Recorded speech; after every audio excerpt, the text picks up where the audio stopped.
Terima kasih pemirsa, Anda masih bersama kami Damai Saku yang mengangkat tema tentang hal-hal atau perbuatan yang insya Allah akan bernilai ibadah di bulan suci Ramadan. Tadi kita telah mendengarkan bersama paparan dari kedua guru yang kita cintai.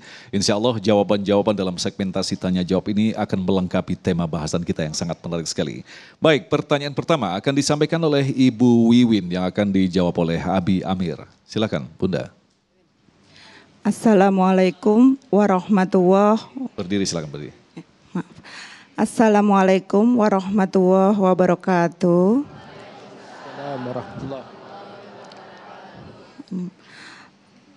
Bagaimana cara membatalkan waktu berbuka puasa yang tepat ketika kita berada di pesawat?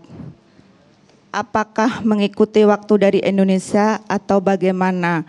Mohon penjelasannya Pak Ustadz. Terima kasih. Wassalamualaikum warahmatullahi wabarakatuh. Waalaikumsalam warahmatullahi wabarakatuh. Abi Amir yang kebetulan baru pulang dari umroh. Ya, ini benar Mas Agung, ini banyak kejadian. Karena banyak jemaah berangkat umroh. Atau berangkat umroh terutama di Ramadan itu. Nah, mereka ketika berangkat sahur dari Indonesia. Nah, kemudian di tengah jalan ternyata belum maghrib. Akhirnya ada yang membatalkan puasanya ngikut Indonesia gitu. Padahal matahari masih ada gitu. Jadi sahabatku semua rahimakumullah, tidak ada perbedaan pendapat bahwa berbuka puasa itu pas terbenamnya matahari. Nah, jadi kalau kita pergi naik pesawat, maka kita tetap akan menunggu waktu terbenamnya matahari untuk berbuka puasa. Sama juga dengan sholat. Jadi kita tetap juga mengikuti waktu setempat. Jadi kemarin misalnya ya dia berangkat. Nah ternyata berangkat jam 1 malam. Nah terus dia masih terus kejar-kejaran tuh. Masih malam terus. Sampai akhirnya dia belum masuk waktu duhur, padahal di Indonesia sudah masuk waktu duhur. Maka dia belum boleh sholat duhur. Maka dia harus mengikuti sholat duhur setempat. Jangan mengikuti sholat duhur di Indonesia. Seperti itu juga buka puasa. Jadi yang benar adalah tetap dia mempertahankan puasanya kalau ingin mempertahankan puasanya. Tapi bagi orang musafir ada rukhsah, ada keringanan. Maka ketika dia membatalkan puasanya di tengah jalan, belum waktunya berbuka puasa, maka itu bukan buka puasa. Tetap dia punya hutang berpuasa dan wajib mengganti di hari yang lain. Karena seorang musafir itu termasuk yang dapat dispensasi dari Allah Subhanahu wa taala. Faman kana minkum maridhan aw ala safar fa iddatum min ayyamin ukhra. Jadi persoalan boleh membatalkan puasa itu Allah memberikan kejelasan bahwa karena sakit parah, dia harus membatalkan puasanya. Yang kedua, karena safar. Bukan karena capek. Pak Ustadz, aku nggak capek Pak Ustadz. Aku ke Jepang nggak capek. Aku nggak ingin batalan. Boleh juga nggak batalin, nggak apa-apa. Tapi kalau dia membatalin juga boleh, sekalipun nggak capek. Karena alasan dibolehkannya itu karena safarnya. Bukan karena capeknya. Kalau ilahnya karena capek, nanti ada orang main badminton, long set, dia batalin puasa karena capek. Padahal nggak safar, itu nggak boleh ya. Jadi tetap ada definisi khusus untuk orang yang boleh membatalkan puasa. Dan tetap buka puasa mengikuti waktu setempat. Bukan mengikuti waktu Indonesia ketika dia membatalkan puasa. Masya Allah, itu ke Arab Saudi. Naik lagi ke Eropa, berarti lapar dan dahaknya semakin banyak. Semakin berat. Banyak, iya. Dilanjut saja ya. Lanjut saja Mas Agung. Pahala double. Iya. Baik, terima kasih Abi. Selanjutnya Bapak Aksol akan dijawab oleh Habibana. Silakan. Bismillahirrahmanirrahim. Assalamualaikum warahmatullahi wabarakatuh. Yang saya hormati dan muliakan guru kita Abi Amir Faisal dan Habib Nabil Al-Musyawa. Ada beberapa pertanyaan Habib dan guru. Pertama, tadi Abi Faisal sudah mengatakan bahwa ada kiat-kiat yang sangat harus kita perhatikan. Tadi ada 4 hal. Pertama ilmu, kemudian ruhiyah kita, jasmani dan maliyah. Kami ingin menyatakan Abi Faisal, di antara 4 itu, mana yang paling penting buat kita? Kadang-kadang kita nggak punya harta, Kadang-kadang kita fisik kita agak kuat. Mana yang terpenting dari keempat hal itu? Yang kedua, pertanyaan saya masih seputar itu. Orang-orang salafus solihin, ketika mau bertemu dengan tamu Allah Ramadan yang mulia ini, dia mempersiapkan 3 bulan sebelumnya. Persiapannya sangat luar biasa. Dia berdoa, Allahumma barik lana fi Rajab wa Sya'ban wa balikna Ramadan. Dan juga berdoa setelahnya 3 bulan. Nah, itu sangat luar biasa. Saya ingin tahu apa sih kiat-kiat yang mereka miliki yang lantas kita pun bisa melakukannya. Yang terakhir, sudah cukup pertanyaannya. Cukup. Iya. Terima kasih Ustaz. Assalamualaikum warahmatullahi wabarakatuh. Assalamualaikum warahmatullahi wabarakatuh. Habibana, silakan. Bismillahirrahmanirrahim. Rabbi syrah li sadri wa yassir li amri wahlul 'uqdatan min lisani yafqahu qawli. Pertanyaan yang pertama tadi nanti insyaallah Ustadz Abi Amir yang jawab. Beliau yang ceramah tanggung jawab.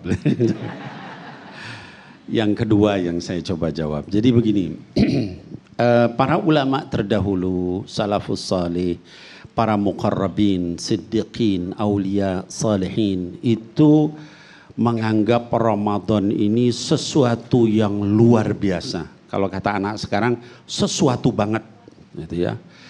Jadi oleh sebab itu maka benar tadi dikatakan dari 3 bulan sebelumnya mereka sudah siap-siap. Dari bulan Rajab di antara mereka yang tahajudnya tidak setiap hari, mereka usahakan untuk setiap hari tahajud. Yang baca Qur'annya mungkin khatam Qur'annya itu seminggu sekali ya atau sebulan sekali, mereka perbanyak. Tadi Al-Ustadz Abi Amir sudah menyampaikan beberapa contoh. Saya sebutkan beberapa contoh sahabat. Ada seorang sahabat namanya Al-Aswad, ya. Sahabat Al-Aswad radhiyallahu an wa ardah. Itu kalau masuk bulan Ramadan beliau khatam Qur'annya 2 hari sekali, gitu ya. Tapi sebelum Ramadan beliau juga sudah nambah bacaan Qur'annya. Biasanya para sahabat itu seminggu sekali khatam, paling lambat sebulan sekali, ya. Ada lagi sahabat lain namanya Qatadah radhiyallahu an wa ardah, seorang sahabat juga. Beliau ini kalau masuk bulan Ramadan khatam Qur'annya 3 hari sekali, dan di Asyrul Awakhir 10 hari terakhir itu tiap hari khatam. Ada sahabat Sayyidina Uthman ibn Affan radhiyallahu an wa ardah. Itu kalau bulan Ramadan khatam Qur'annya tiap hari. Sampai ada seorang ulama namanya Al-Imam Ibnu Rajab Al-Hambali, ya, di dalam kitabnya Lataiful Ma'arif beliau katakan larangan mengkhatamkan Quran kurang dari 3 hari itu tidak berlaku dalam 2 keadaan. Ini kata Imam Ibnu Rajab. Yang pertama dalam tempat-tempat yang penuh berkah seperti Haramain, ya, Mekah, Madinah, di Al-Aqsa, ya, tempat-tempat penuh berkah begitu nggak ada larangan, karena para ulama terdahulu sahabat biasa khatam Quran kurang dari 3 hari di tempat begitu. Yang kedua kata Imam Ibnu Rajab, dalam bulan atau waktu-waktu tertentu, di antaranya 10 Dzulhijjah, bulan Ramadan, ya khusus di Asyurul Awakhir, itu mereka biasa khatam Quran lebih daripada kurang daripada 3 hari. Nah, jadi kalau dikatakan bagaimana kiat-kiat kita, ini sekarang kita Ramadan tinggal beberapa hari. Bapak Ibu sekalian, yuk kita ikhlas sungguh-sungguh minta sama Allah. Karena Allah itu memilih di antara hambanya, di antara mereka yang mendapatkan betul-betul Ramadan itu sendiri, ya. Jadi mintalah sama Allah, ya Allah pilihlah saya termasuk orang yang betul-betul bisa dapat pahala Ramadan. Betul-betul jangan dihalangi daripada sholat tarawih, sholat tahajud, jangan dihalangi dari sedekah, dan jangan sampai saya tidak mendapatkan Lailatul Qadar dalam tahun ini. Kita minta sama Allah sungguh-sungguh, barang siapa sungguh-sungguh husnuzon billah, minta sungguh-sungguh, maka insya Allah Allah kabulkan. Itu di antara persiapan kita. Adapun nanti ba'da Ramadan, para ulama biasa mereka untuk melanjutkan ya apa-apa yang sudah mereka lakukan bulan Ramadan. Bukan kata Al-Imam Ash-Shibli, kun rabbaniyan wala takun ramadaniyan. Jadilah kamu itu hamba yang robbani. Apa hamba robbani? Wah, hatta dia sendiri sama Allah, dia tetap jaga takwanya. Jangan jadi hamba yang Ramadhani. Hanya Ramadan aja dia tarawih, dia sholat, dia baca Quran. Ba'da Ramadan, alhamdulillah udah bebas nih sekarang. Kalau begitu kita bukan orang yang takut sama Allah, gitu ya. Nah, mudah-mudahan kita menjadi hamba yang rabbani. Wallahu a'lam bishawab. Baik, terima kasih. Silakan Abi berkaitan dengan pertanyaan pertama tadi. Ya, seringkali orang Indonesia suka menanyakan sesuatu mana lebih penting. Jadi selalu ingin mencari yang lebih penting. Misalnya, Pak Ustadz, mana lebih penting? Baca Quran tidak paham atau baca Quran paham. Nah, dan kemudian mana lebih penting Pak Ustadz? Baca Quran tanpa makna dengan baca Quran dengan maknanya. Selalu itu. Padahal dua-duanya sama-sama penting. Hanya butuh waktu khusus cara mengerjakannya. Jadi kalau Ramadan, khususkan untuk membaca Quran wirdan yaumiyan sebagai zikir tanpa menyibukkan dengan maknanya. Nanti kalau sudah selesai Ramadan, silahkan setiap hari 10 ayat baca maknanya, baca tafsirnya. Seperti itu. Sama tadi, semua empat-empatnya ya penting. Bagaimana kita berpuasa kalau kita sakit-sakitan? Bagaimana kita bersedekah kalau kita nggak punya harta? Jadi empat-empatnya penting. Hanya yang lebih penting memang ilmu dulu. Kita harus bekali diri kita. Jangan sampai ada orang sehat masuk Ramadan, harta banyak, tapi karena tidak punya ilmu, akhirnya dia tidak mengoptimalkan di Ramadan dengan bersedekah. Hartanya banyak. Dan dia tidak mengoptimalkan di Ramadan, menggunakan kesehatannya dengan banyak ibadah, membaca Quran. Karena dia tidak punya ilmu. Makanya ilmu dipersiapkan dengan baik. Baca tentang Ramadan, apa saja amaliyah Ramadan. Tadi Habib Nabil sudah menjelaskan kepada kita apa saja yang kita harus kerjakan. Nah, yang kedua juga penting, yaitu adalah keikhlasan, ruhiyah. Kenapa kata Allah dalam diskusi bahwa kullu amal ibnu Adam lahu. Semua amal anak Adam milik dia sendiri. Illa siyam, kecuali puasa. Fa innahu li wa ana ajzi bihi. Puasa itu milik aku. Kenapa? Karena puasa ini nggak kelihatan. Bu, ibu tahu nggak teman ibu berpuasa di sebelahnya? Nggak tahu. Jadi nggak bisa kita pura-pura loyong supaya nampak puasa. Nggak bisa bu. Jelas. Kalau sholat kelihatan nggak? Kelihatan. Sedekah kelihatan nggak? Kelihatan. Pergi haji kelihatan nggak? Kelihatan. Tapi puasa nggak kelihatan. Allah yang tahu. Itulah dia, makanya ruhiyah dipersiapkan. Setelah itu jasmani. Memang ada dispensasi ketika sakit. Boleh, tapi dia fa'iddatum min ayamin ukhar. Dia wajib mengganti yang lain.